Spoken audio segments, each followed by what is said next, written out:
नमस्कार मित्रांनो.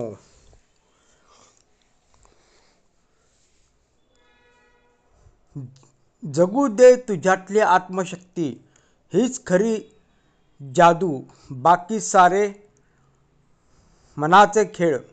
घर बांधायचे असते आपले आपण, द- दाखवून शक्ती युक्तीचा खेळ. ज्याची असते शक्ती अपूर्व, ज्याचे असते ध्येय अचूक, तीच दिपवू शकेल जगाला आज होऊन खरा धडकेबाज. मित्रांनो, हा डायलॉग, हा संवाद तुम्ही ऐकला असेल. हो, नक्कीच. हा संवाद आहे धडाकेबाज पिक्चरमधला. लक्ष्मीकांत बेर्डे यांची भूमिका. तर आज आपण भेटणार आहोत लक्ष्मीकांत बेर्डे यांना. लक्ष्मीकांत बेर्डे हे नाव मराठी चित्रपटसृष्टीत आनंद, हसू आणि विनोद यांचे प्रतीक मानले जाते. त्यांच्या अभिनयाने मराठी प्रेक्षकांच्या मनावर अमिट छाप पाडली. आजही त्यांचे चित्रपट पाहताना प्रेक्षकांच्या चेहऱ्यावर हास्य फुलते. लक्ष्मीकांत बेर्डे यांचा जन्म 26 नोव्हेंबर 1954 रोजी मुंबई येथे झाला. ते लहानपणापासूनच नाटक, गाणी आणि अभिनय याकडे ओढा असलेले होते. त्यांचे बालपण साधारण परिस्थितीत गेले. आर्थिक अडचण असूनही त्यांनी आपल्या कलेवर कधीच तडजोड केली नाही. अभिनयच त्यांचा जीवनमार्ग ठरला. शाळेत असतानाच त्यांनी अनेक नाट्यस्पर्धांमध्ये भाग घेतला. त्यांच्या नैसर्गिक अभिनयामुळे शिक्षक आणि मित्र त्यांचे चाहते झाले. सुरुवातीच्या काळात त्यांनी रंगभूमीवर काम करत आपले कौशल्य सिद्ध केले. त्यांनी आकर्षक आणि तोच तो प्रेक्षक अशा नाट्यप्रयोगात काम केले. पुरुष या नाटकाने त्यांना त्यांच्या अभिनयाला नवे वळण मिळाले.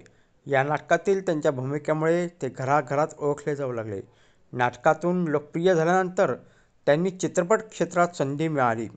1984 आलेल्या डेब्यू चित्रपटाद्वारे त्यांनी चित्रपटसृष्टीत प्रवेश केला. मात्र त्यांचा खरा ब्रेकथ्रू ठरला तो आशीर्वाद आणि धूम धडाका या चित्रपटांमुळे. या चित्रपटांनी लक्ष्मीकांत बेर्डे यांना सुपरस्टार बनवले. त्यांच्या विनोदी टायमिंगमुळे आणि चेहऱ्यावरील भावनांमुळे प्रेक्षक त्यांच्या अभिनयात हरवून जायचे. लक्ष्मीकांत बेर्डे यांच्या अभिनयात केवळ हास्यच नव्हते, तर त्यामध्ये हृदयस्पर्शी भावना आणि जीवनातील वास्तवही दिसायचे. त्यांनी अनेक मराठी सुपरहिट चित्रपटांमध्ये भूमिका केल्या, जसे धूमधडाका, अशीही बनवाबनवी, एक डाव, धोबी पछाड, थरथराट, बालगंधर्व, लपंड इत्यादी. त्यांनी हिंदी चित्रपटात देखील काम केले, जसे हम आपके कौन, मेरे साथी, मैं प्रेम के दीवाने हूँ या चित्रपटांमध्ये त्यांनी आपला ठसा उमटवला. हिंदी चित्रपटातही त्यांच्या नैसर्गिक विनोदामुळे प्रेक्षक त्यांना आवडू लागले. त्यांनी सलमान खानसोबत केलेल्या भूमिका अत्यंत गाजल्या. त्यांच्या अभिनयात सहजता, जलद समफेक आणि भावनांचा समतोल असायचा. ते एकाच वेळी प्रेक्षकांना हसवू आणि रडवू शकत होते. लक्ष्मीकांत बेर्डे यांनी नाटक, चित्रपट आणि दूरदर्शन या सर्व माध्यमांमध्ये आपली बहुमुखी प्रतिभा दाखवली. त्यांनी छोट्या पडद्यावरही उत्कृष्ट कामगिरी केली. त्यांच्यासोबत अनेक कलाकारांनी काम केले, जसे की अशोक सराफ, महेश कोठारे, प्रेमलता बेर्डे आणि प्रियदर्शन जाधव. अशोक सराफ आणि लक्ष्मीकांत बेर्डे यांची जोडी मराठी सिनेमातील इतिहासात सर्वात लोकप्रिय जोडी ठरली. त्यांच्या अभिनयामुळे प्रेक्षकांना केवळ मनोरंजनच नाही, तर जीवनातील सकारात्मक दृष्टिकोन मिळत असे. लक्ष्मीकांत बेर्डे यांनी आपल्या कलेला व्यावसायिकतेचा स्पर्श दिला.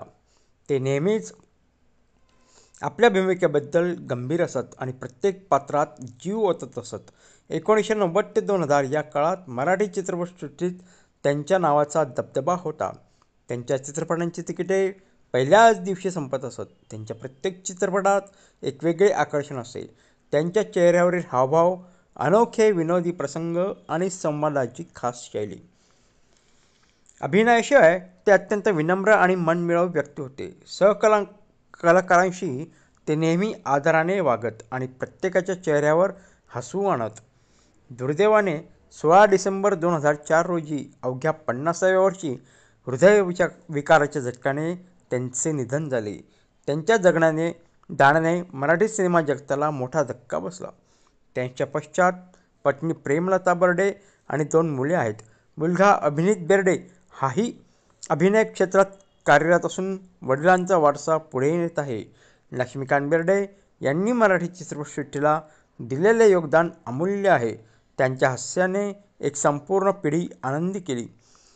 शेवटी लक्ष्मीकांत बेर्डे हे केवळ एक विनोदी कलाकार नव्हते, तर ते मराठी माणसांच्या भावना, आशा आणि हसू यांचे जिवंत प्रतीक होते. त्यांचे नाव घेताच आजही प्रेक्षकांच्या चेहऱ्यावर हसू उमटते. ते सदैव मराठी मनात हास्य सम्राट म्हणून जिवंत राहतील. तर मित्रांनो, आजचा हा व्हिडिओ कसा वाटला ते नक्की लाईक करून आणि सबस्क्राईब करायला विसरू नका. आणि हो, पुन्हा आपण भेटूया एक नवीन विषय घेऊन. तोपर्यंत नमस्कार.